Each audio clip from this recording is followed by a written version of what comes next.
Hello everyone, today I will introduce Giovanna Garzoni's Lapdog with Biscotti and a Chinese cup. At first, this painting looks like a cute and charming image. We see a small lapdog sitting on a table with biscotti or pastry and a Chinese cup nearby. But this painting is not only about a dog or a table setting. My main argument is that Garzoni uses small domestic luxury objects to show much larger system of Renaissance consumer culture. The painting connects global trade, Medici collection, female patronage, refined taste, and elite identity. If we look closely, every object in this painting matters.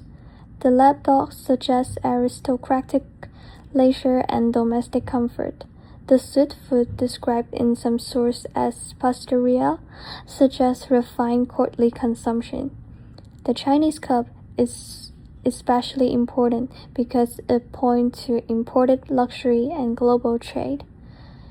These objects are small, but they are not simple. Together, they create an image of elite taste. The table becomes a place where identity is displayed through things. The Chinese cup is the strongest link between this painting and global consumer culture. Chinese porcelain was valued in Renaissance and early modern Europe because it was rare, technically impressive, and connected to distant place. In our course Lecture 8, discuss how porcelain production depended on material, skilled labor, transportation network, merchants, and consumers. Consumers were not only buying porcelain as a useful object, they were also buying craftsmanship, rarity, status, and ideas about distant place. In Garzoni's painting, the cup becomes part of the Medici courtly taste. It is a Chinese object, but inside this Italian courtly setting, it gains a new local meaning. This painting also connects to a special consumer, Vittoria della Rovere, Grand Duchess of Tuscany. My research showed that the dog was identified as Vittoria's British pug, and this painting was connected to her collection at the Villa del Poggio Imperiale. This is important because Victoria was not only a passive owner of beautiful things, she was an active female patron and collector. She supports women artists including Giovanna Garzoni. This helped us see Renaissance consumer culture in a more gendered way. Consumption was not only shaped by male patron or public market. Women patron also uses object collection and domestic spaces to show taste and cultural authority. Another important point is that the painting itself was also a luxury object. It is small and delicate, made with tempera on parchment. This kind of object invites close looking. It is different from a large public painting. It feels intimate, careful, and collectible.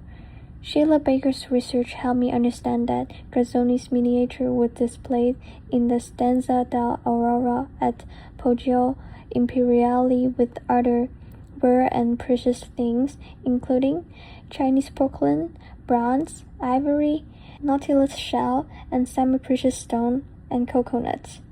This means Garzoni's work did not only represent precious object, it was treated as precious object itself.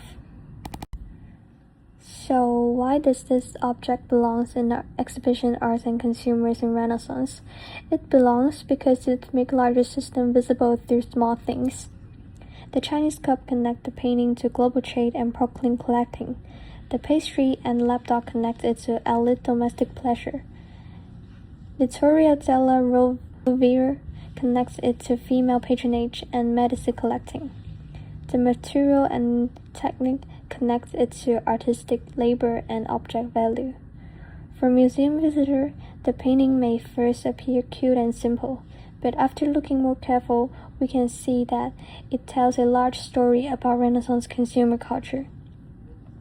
It shows how consumers use objects to create taste, status, and global aware.